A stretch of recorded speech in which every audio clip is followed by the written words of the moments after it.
दोस्तों, अहंकार एक विनाशकारी भावना है जो व्यक्ति को अंधेरे के रास्ते पर ले जाती है। यह व्यक्ति को अपनी कमियों को देखने से रोकता है और उसे यह झूठा विश्वास दिलाता है कि वह दूसरों से श्रेष्ठ है। अहंकारी व्यक्ति हमेशा दूसरों से बेहतर होने का दावा करता है और वह कभी भी अपनी गलतियों को स्वीकार नहीं करता है। यह अहंकार किसी भी व्यक्ति को दूसरों की सलाह और आलोचना अनदेखा करवाता है।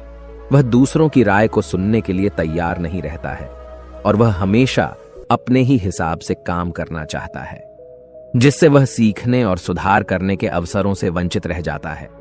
अहंकार व्यक्ति को अकेला कर देता है, क्योंकि कोई भी व्यक्ति अहंकारी व्यक्ति के आसपास रहना पसंद नहीं करता है।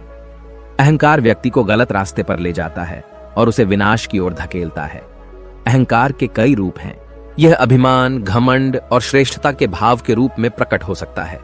अहंकार व्यक्ति के जीवन में कई समस्याएं पैदा करता है। यह उसके रिश्तों को खराब करता है और उसे सफल होने से रोकता है। अहंकारी व्यक्ति अक्सर दूसरों को दुख देता है और वह खुद भी दुखी रहता है।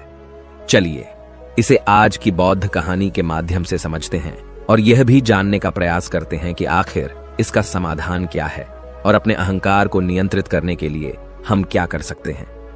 बहुत समय पहले की बात है। एक छोटा सा राज्य था। उस राज्य में एक व्यापारी रहता था जो बहुत अमीर था, जिसके पास किसी चीज की कोई कमी नहीं थी। उसके पास वो सारी सुख सुविधाएं थी जो वह चाहता था। उसका एक पुत्र भी था जो अब युवा हो चुका था। उस व्यापारी के पुत्र ने अब तक अपने जीवन में कोई दुख नहीं देखा था। जो भी वह चाहता था वह व्यापारी उसे सब कुछ लाकर दे देता था, जिस कारण उसे अपने जीवन में किसी प्रकार के दुख का अनुभव अब तक नहीं किया था। उस व्यापारी के पुत्र के कई सारे मित्र भी थे। उसके पास अथाह संपत्ति थी। धन दौलत की उसके पास कोई कमी नहीं थी।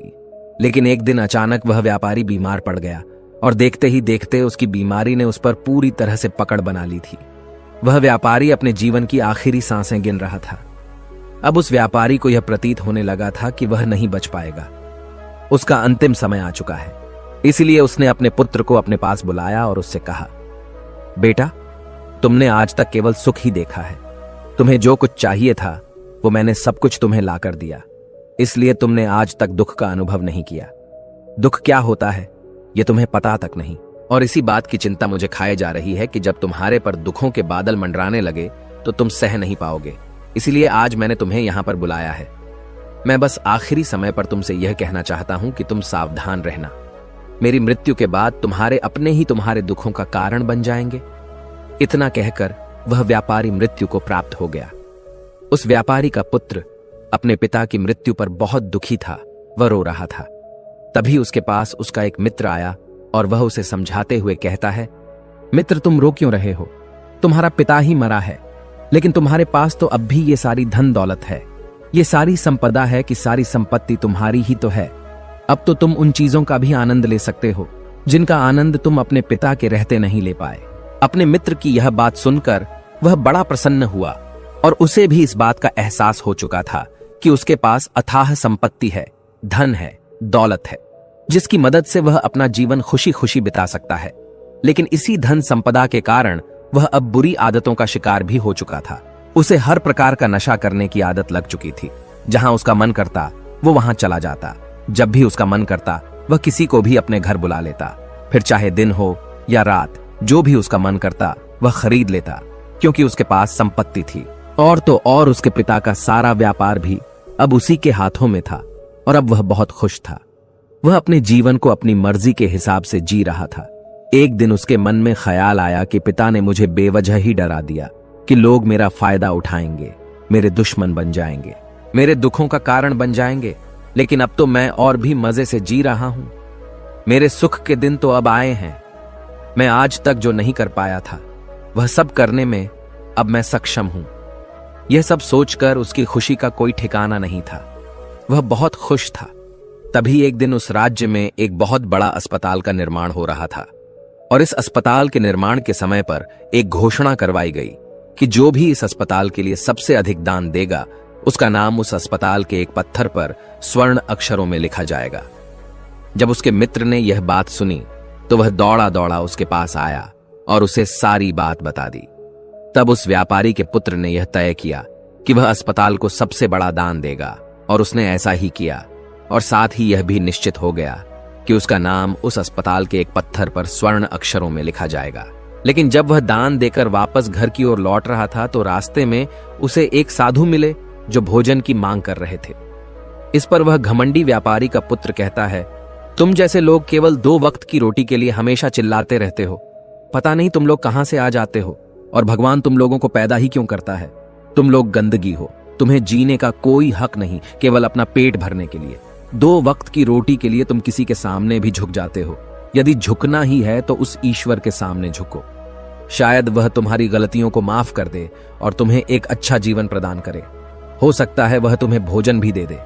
वह लड़का उन साधु को खरी खोटी सुनाकर वहां से चला गया। धीरे धीरे उस लड़के के पास उसके मित्रों, सहयोगियों और रिश्तेदारों की संख्या बढ़ने लगी। अब हर कोई उससे बिना पूछे कोई काम नहीं करता था। हर चीज में उसी से पूछा जाता था, जिस कारण उस लड़के को लगने लगा था कि अब मेरे बिना कोई काम नहीं हो सकता। जो भी हूं मैं ही हूं। जिस कारण उस लड़के का अहंकार अब 7वें आसमान पर था। सभी लोगों ने उसका मन जीत लिया था। सब लोग उसके विश्वास पात्र बन चुके थे। उस लड़के के पास अपार धन था, जिस कारण सब उससे जुड़े हुए थे। लेकिन यह बात उस लड़के को समझ नहीं आ रही थी। सभी लोग विश्वास के नाम पर अब उस लड़के से धन उधार लेने लगे थे, और वह भी खुशी खुशी लोगों को धन उधार में दे दिया करता है। जो कोई उसे धन उधार लेने आता, वह जितना मांगता वह उससे ज्यादा ही उन्हें दिया करता, क्योंकि वह सभी की नजरों में अपने आप को साबित करना चाहता था। वह अपने आप को महान दिखाना चाहता था। लेकिन धीरे धीरे उसकी बुरी आदतों के कारण अब उसका व्यापार चौपट होने लगा था। देखते ही देखते एक दिन व्यापार में उसे बहुत बड़ा घाटा हुआ। उसका पूरा व्यापार कर्ज में डूब गया। अब वह बहुत परेशान हो चुका था, बहुत चिंतित हो चुका था। उसे यह समझ नहीं आ रहा था कि आखिर ये सब क्या हुआ। मेरे पास तो कुछ समय पहले अपार धन था और आज मेरे ऊपर बहुत बड़ा कर्जा है जिसे मुझे चुकाना ही होगा। तभी उसे उधार दिया हुआ धन याद आया, जो उसने अपने मित्रों और सहयोगियों को दिया था, अपने रिश्तेदारों को दिया था। उसने सभी से वह अपना दिया हुआ कर्ज वापस मांगना शुरू किया। लेकिन किसी ने भी उसका दिया हुआ कर्ज उसे वापस नहीं दिया, बल्कि लोगों ने उसे दुत्कार कर वहां से भगा दिया। वे एक एक करके सभी के पास गया, लेकिन किसी ने उसकी कोई मदद नहीं की। देखते ही देखते उसका सब कुछ बिक गया। अब उसके पास कुछ न था। वह सड़क पर आ चुका था। तभी वह यह सोचने लगा कि अपने सुख के दिनों में मैं यह नहीं जान पाया कि मैं अपने शत्रुओं से घिरा हुआ हूं। मेरे पिताजी सही कहते थे कि मेरे अपने ही मेरे दुखों का कारण बनेंगे। पिताजी, आपका धन्यवाद। लेकिन मैं आपकी बातों को समझ नहीं पाया, और आज देखिए क्या हो गया। वह सारा दिन यहां से वहां भटकता रहा और सोचता रहा कि अब आगे क्या होगा, वह कैसे खाएगा, कहां रहेगा और कैसे सोएगा। उसे अपने पिता की याद सता रही थी। वह उन्हें याद कर करके रो रहा था। उसकी आंखों से आंसू बह रहे थे। लेकिन अब बहुत देर हो चुकी थी और अब धीरे धीरे उसे भूख भी लग रही थी। तभी उसने सोचा कि मैं उसी अस्पताल पर चलता हूं जहां पर पत्थर पर मेरा नाम स्वर्ण अक्षरों में लिखा गया है। मैं जाकर वहां पर कुछ मदद मांगता हूं। वह वहां पहुंचा और वहां के मालिक से वह कहता है, आपने मुझे पहचाना? मैं वही हूं जिसने इस अस्पताल को सबसे बड़ा दान दिया है, और मेरा नाम इस अस्पताल के पत्थर पर स्वर्ण अक्षरों में लिखा गया है। हालांकि इस समय मेरी हालत कुछ खराब है और मेरे पास खाने के लिए भी कुछ नहीं है। क्या आप मुझे कुछ भोजन दे सकते हैं? मैं भूखा हूं। मुझे बहुत जोरों की भूख लगी है। मेरे अपनों ने मुझे धोखा दे दिया है। क्या आप मुझे कुछ भोजन दे सकते हैं? तभी मालिक कहता है, भिखारियों को भोजन इस अस्पताल के बाहर दिया जाता है। अस्पताल के अंदर नहीं जाओ और जाकर बाहर बैठ जाओ।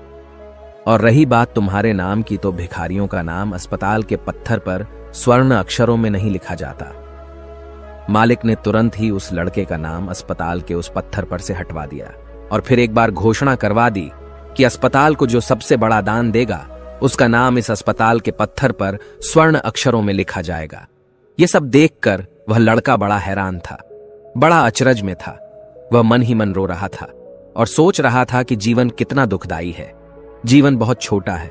अब मैंने जान लिया कि पत्थर पर लिखा हुआ नाम भी मिटाया जा सकता है, और यदि पत्थर पर लिखा हुआ नाम मिटाया जा सकता है तो इस जीवन का क्या मोल।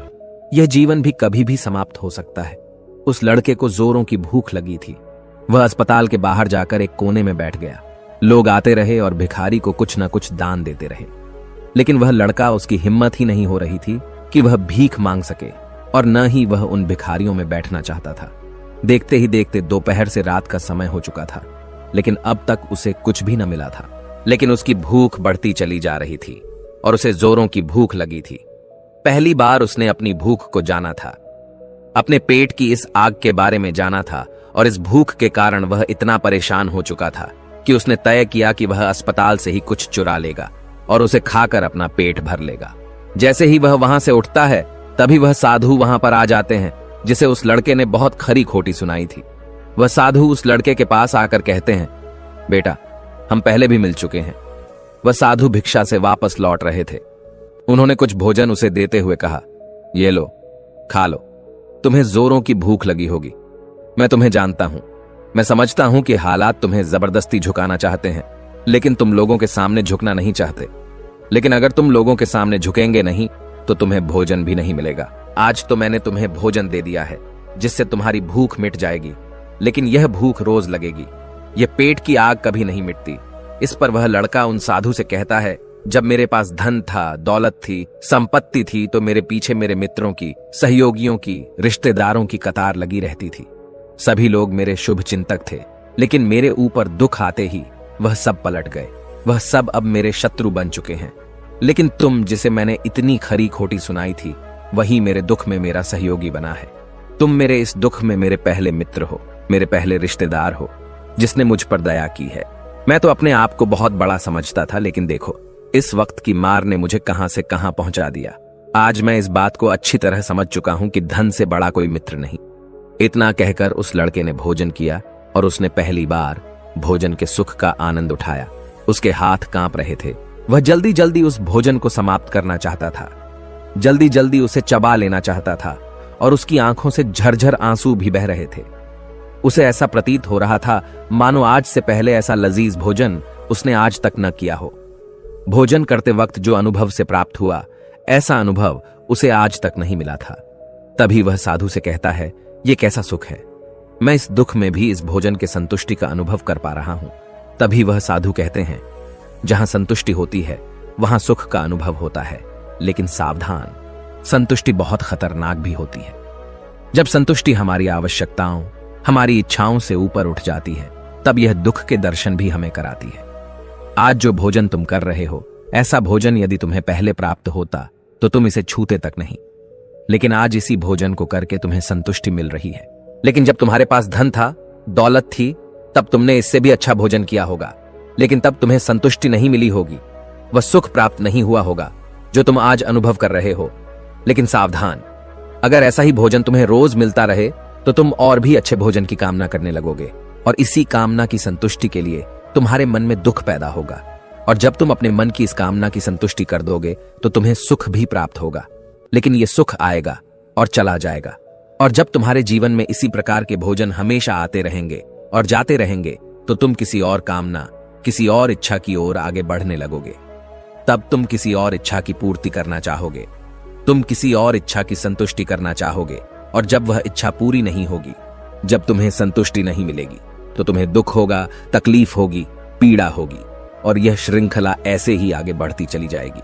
लेकिन जब तुम्हारे पास धन था, दौलत थी, तब तुमने इससे भी अच्छा भोजन किया होगा, लेकिन तब तुम्हें संतुष्टि नहीं मिली होगी, वह सुख प्राप्त नहीं हुआ होगा जो तुम आज अनुभव कर रहे हो। लेकिन सावधान, अगर ऐसा ही भोजन तुम्हें रोज मिलता रहे तो तुम और भी अच्छे भोजन की कामना करने लगोगे, और इसी कामना की संतुष्टि के लिए तुम्हारे मन में दुख पैदा होगा। और जब तुम अपने मन की इस कामना की संतुष्टि कर दोगे तो तुम्हें सुख भी प्राप्त होगा, लेकिन यह सुख आएगा और चला जाएगा। और जब तुम्हारे जीवन में इसी प्रकार के भोजन हमेशा आते रहेंगे और जाते रहेंगे, तो तुम किसी और कामना, किसी और इच्छा की ओर आगे बढ़ने लगोगे। तब तुम किसी और इच्छा की पूर्ति करना चाहोगे, तुम किसी और इच्छा की संतुष्टि करना चाहोगे, और जब वह इच्छा पूरी नहीं होगी, जब तुम्हें संतुष्टि नहीं मिलेगी, तो तुम्हें दुख होगा, तकलीफ होगी, पीड़ा होगी, और यह श्रृंखला ऐसे ही आगे बढ़ती चली जाएगी। तुम हमेशा सुख के पीछे भागोगे, लेकिन दुख तुम्हारे पीछे यूं ही भागता रहेगा। तुम सुख को पकड़ना चाहोगे तो तुम्हें पकड़ना चाहेगा। इसी प्रकार यह प्रक्रिया यूं ही निरंतर चलती रहेगी। तभी साधु अपने थैले में से एक सोने की थैली निकालकर उस लड़के के हाथ पर रख देता है। तभी वो लड़का उस साधु से कहता है, हे महाराज, आपके पास इतना धन कहां से आया? आप तो एक वैरागी हैं।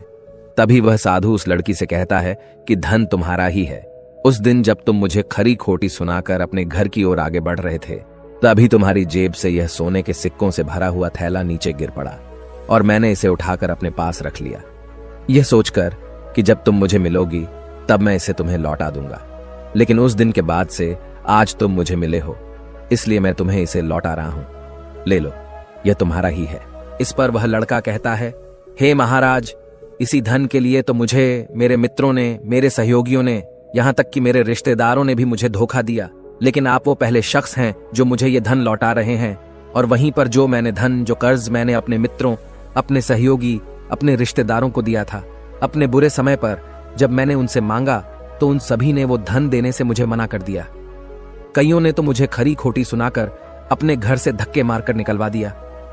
लेकिन आप महाराज वो पहले शख्स हैं जिन्होंने मेरे इस बुरे समय पर मेरा साथ दिया है, मेरा धन मुझे वापस लौट आया है।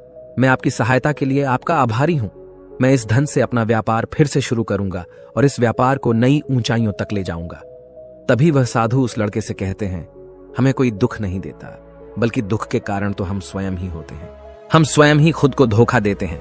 सुख में हम भ्रमित रहते हैं, हमें यह पता नहीं चलता कि हम सही कर रहे हैं या गलत, और इसी प्रकार हम एक माया जाल में फंसते चले जाते हैं, क्योंकि सुख में हम अपनी आंखें बंद करके बस उस सुख का आनंद लेते हैं और हम किसी चीज की तरफ ध्यान नहीं देना चाहते। हम नहीं जाना चाहते कि जीवन मीठा है तो कड़वा भी है, सच है तो झूठा भी है। सुख में हम केवल अपने अहंकार को बढ़ावा देते हैं। अहंकार व्यक्ति को गलत रास्ते पर ले जाता है और उसे विनाश की ओर धकेलता है, व्यक्ति को अंधा बना देता है। इसी के विपरीत अगर हम देखें तो विनम्रता एक ऐसा गुण है जो व्यक्ति को सफलता की ओर ले जाता है। यह उसे दूसरों से सीखने में मदद करता है और उसे अपनी कमियों को स्वीकार करने की शक्ति देता है। अहंकार का त्याग कर विनम्रता को अपनाना ही सफलता और खुशी का मार्ग है। विनम्रता हमें अपनी कमियों को स्वीकार करने और उनमें सुधार करने की शक्ति देती है। यह हमें दूसरों से सीखने और उनके अनुभवों से लाभ उठाने के लिए प्रेरित करता है। विनम्र व्यक्ति दूसरों का सम्मान करता है और उनके विचारों को महत्व देता है, जिससे वह एक अच्छा मित्र और सहयोगी बन जाता है, और वह कभी भी किसी को नीचा नहीं दिखाता है। इसलिए अहंकार से बचना चाहिए और अपने अंदर विनम्रता का भाव रखना चाहिए। अहंकार और विनम्रता के बीच का अंतर एक कहानी के माध्यम से समझा जा सकता है। तभी इस पर वो लड़का कहता है, आप ठीक कहते हैं, जब मेरे पास धन दौलत थी, संपत्ति थी, तब मैं अंधा हो चुका था। मैं किसी चीज पर ध्यान नहीं देता था। मैंने उसे अपने इन दोनों हाथों से लुटाया है, और आज जब वह मेरे पास नहीं है तब मुझे उसके जाने का एहसास हो रहा है। और अब जबकि मैं इन दुखों से जूझ रहा हूं, तब जाकर मेरी आंखें खुली हैं। विनम्रता हमें अपनी कमियों को स्वीकार करने और उनमें सुधार करने की शक्ति देती है। यह हमें दूसरों से सीखने और उनके अनुभवों से लाभ उठाने के लिए प्रेरित करता है। विनम्र व्यक्ति दूसरों का सम्मान करता है और उनके विचारों को महत्व देता है, जिससे वह एक अच्छा मित्र और सहयोगी बन जाता है, और वह कभी भी किसी को नीचा नहीं दिखाता है। इसलिए अहंकार से बचना चाहिए और अपने अंदर विनम्रता का भाव रखना चाहिए। अहंकार और विनम्रता के बीच का अंतर तुम्हारी कहानी के माध्यम से समझा जा सकता है। तभी इस पर वो लड़का कहता है, आप ठीक कहते हैं, जब मेरे पास धन दौलत थी, संपत्ति थी, तब मैं अंधा हो चुका था। मैं किसी चीज पर ध्यान नहीं देता था। मैंने उसे अपने इन दोनों हाथों से लुटाया है, और आज जब वह मेरे पास नहीं है तब मुझे उसके जाने का एहसास हो रहा है। और अब जबकि मैं इन दुखों से जूझ रहा हूं, तब जाकर मेरी आंखें खुली हैं। तभी मैं यह भी जान पाया कि कौन मेरे साथ है और कौन मेरे खिलाफ। और यह जो ज्ञान दुख द्वारा मुझे प्राप्त हुआ है, यह ज्ञान मैं हमेशा अपने साथ रखूंगा, अपने सुख में भी। अब से अपनी आंखें खुली रखूंगा। इस कहानी से हमें यह सबक मिलता है कि अहंकार हमें विनाश की ओर ले जाता है, जबकि विनम्रता हमें सफलता और खुशी की ओर ले जाती है। इसलिए हमें हमेशा विनम्र रहना चाहिए और दूसरों से सीखने के लिए तैयार रहना चाहिए। विनम्रता ही सफलता का मार्ग है। दोस्तों, उम्मीद है कि आपने आज की इस वीडियो से जरूर कुछ न कुछ सीखा होगा। तो इस वीडियो को लाइक और अपने दोस्तों के साथ शेयर करना ना भूलें, और हमें ऐसे ही सपोर्ट करने के लिए चैनल को सब्सक्राइब बटन को जरूर दबा दें। तो चलिए मिलते हैं ऐसी ही कोई नई कहानी में कोई नए मैसेज के साथ। तब तक के लिए अपना ख्याल रखें। धन्यवाद। नमो बुद्धाय।